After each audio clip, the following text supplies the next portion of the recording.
You've probably heard of the elevator game. Press the buttons in the right order, ride to the right floors.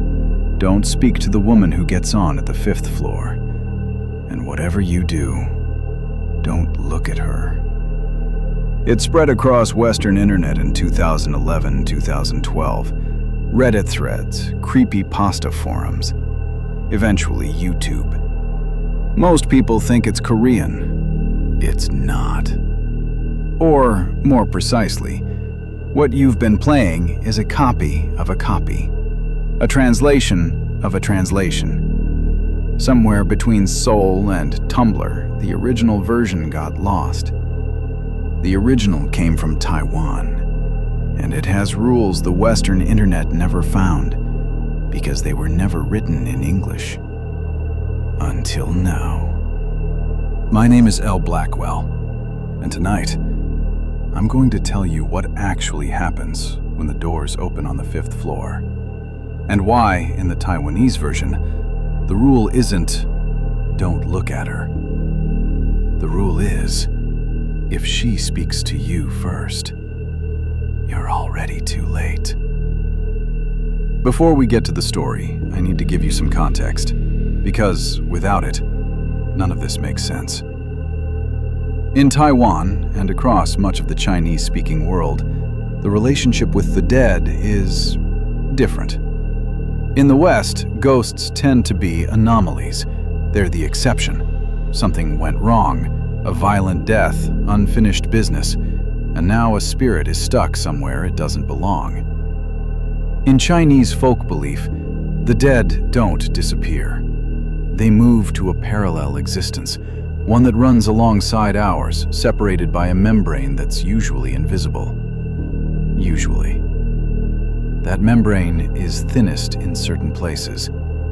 Doorways, mirrors, water, and elevators.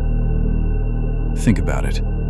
An elevator is a machine specifically designed to carry you between floors, between levels of a building. In Taiwanese folk belief, levels matter.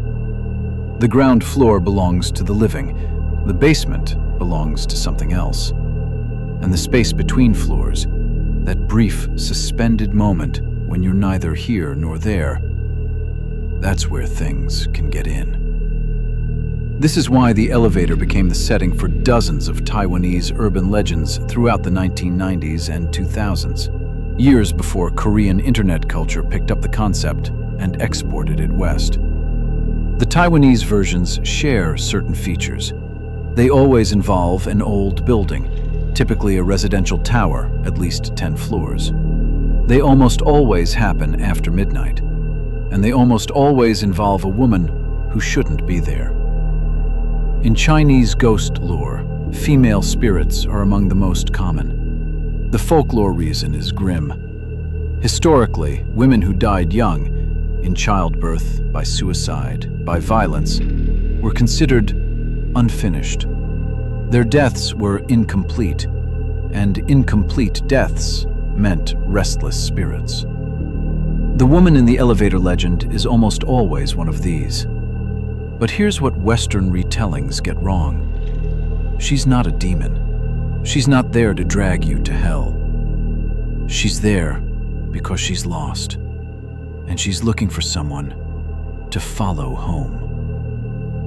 Now, let me tell you about a building in Tainan, and a girl named Chen Wei-Ling, and an elevator that, according to the people who lived in that building, stopped working properly after 1997. Not mechanically, just sometimes it went to floors that weren't on the panel. Wei-Ling was 23 when she moved to Tainan for work. Her apartment was on the 9th floor of a building called, and I'm translating loosely here, Prosperity Tower, which is a very optimistic name for a building that, by 1997, had already accumulated something of a reputation. Nothing specific, just the kind of reputation that accumulates in old apartment buildings in Taiwan. Someone had died there at some point. Which floor, no one agreed on. Whether it was natural causes, no one knew. The building management didn't discuss it. This, too, is very Taiwanese. You don't talk about these things. You hang a small mirror near your door. You keep a light on in the hallway. You don't say the word ghost inside the building at night. You just know. Wei-Ling's neighbor, a woman in her 60s named Mrs. Huang, gave her the orientation speech on her first day. Not about the building rules, about the other rules. Rule 1. Never ride the elevator alone after midnight. Rule 2. If the elevator opens and you didn't press a button, don't get in. Rule 3. If you get in and it starts moving to a floor you didn't select, press every button immediately. All of them. You want to stop on the nearest floor. Wei-Ling, who had a university degree and had never believed in any of this, thanked Mrs. Huang politely and forgot everything she'd said by the next morning. This is how it always starts. The first incident happened 6 weeks after she moved in. She came home late from work, past midnight, and took the elevator up to 9. Everything normal. She got out, walked down the hallway to her apartment, and then she stopped because her door was already open. Not wide, just a few centimeters, just enough that she could see the dark inside her apartment. And she was absolutely certain, she remembered checking, she always checked, that she had locked it that morning. She stood in the hallway for almost a minute.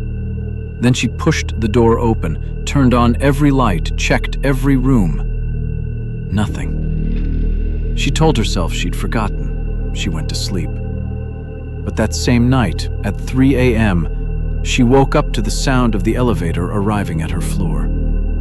She lay in bed and listened to the doors slide open. And then, nothing.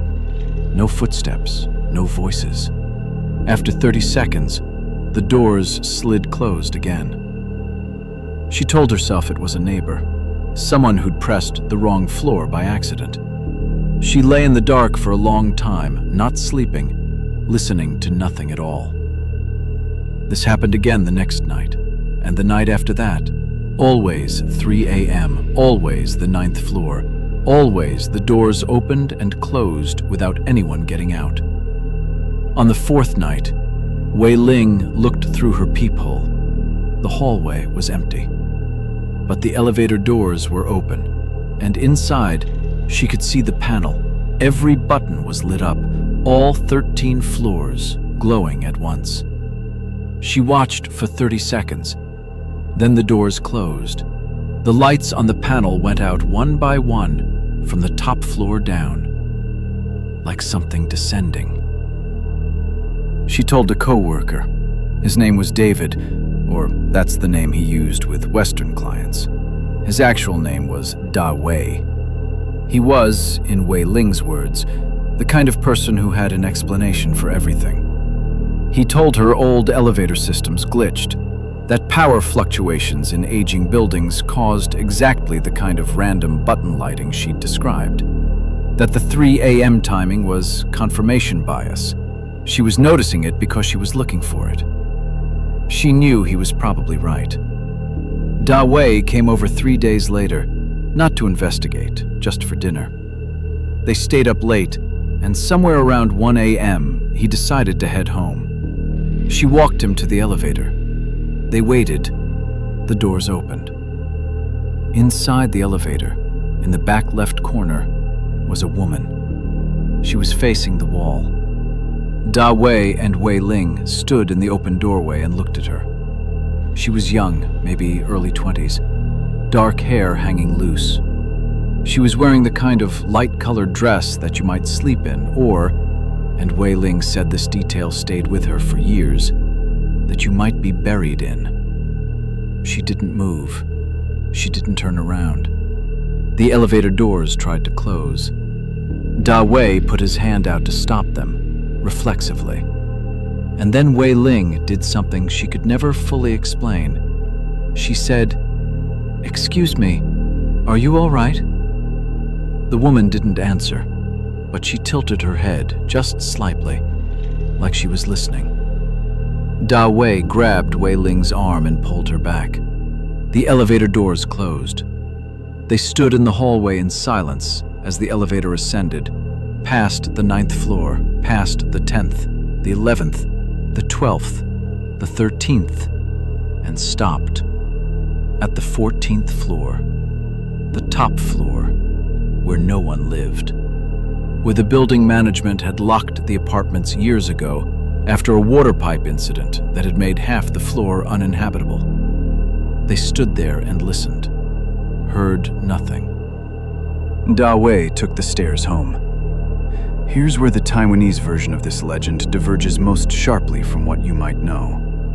In the Western internet version, the one exported from Korean forums, the woman is a test, a guardian of the threshold. You follow a specific ritual. If you do it right, you reach another world. If you do it wrong, she follows you back. In the Taiwanese versions, and there are dozens of them, collected by folklorists at National Taiwan University in the 2000s, she's not a guardian. She's a trace. The word in Chinese is ji nian. It's usually translated as obsession, but that's not quite right. It's more like a deep attachment that outlasts the body, a loop of intention that keeps running after the person who intended it is gone. She's not haunting the building, she's haunting a moment, a specific floor, a specific door. Whatever she was trying to reach when she died, she's still trying to reach it. And when you speak to her, when you make contact, as Wei-Ling did, you briefly become part of her loop. This is why the rule isn't, don't look at her. The rule is, don't let her hear your voice. Wei-Ling had already broken it. Over the next 2 weeks, Wei-Ling noticed small things. The elevator, when she used it, now sometimes paused between floors. Not stopping, just slowing, the way it might if the motor were straining against weight. Even when she was alone. She started taking the stairs. She started leaving a light on all night. She called her mother in Kaohsiung, and without fully meaning to, without explaining why, she asked, "What do you do if you think something is following you home?" Her mother was quiet for a long moment, and then she said, in the matter-of-fact tone that older Taiwanese people use for exactly these conversations, "You go to the temple. You tell them what floor you're on, and you don't say the word home until after you've been." Wei-Ling went to the small temple 2 blocks from her building. The temple keeper was a woman in her 60s who listened to the whole story without interrupting. When Wei-Ling finished, the woman asked one question. Did she turn around? Wei-Ling said no. The woman nodded, like this was the answer she'd been hoping for. If she had turned around, she said, I could not help you. She gave Wei-Ling 3 things: a folded paper talisman, a small packet of salt, and instructions Wei-Ling was asked not to repeat. Not out of secrecy, out of the belief that these things only worked once, for one person, and repeating them diluted them. Wei-Ling followed the instructions. The 3 a.m. elevator stops stopped.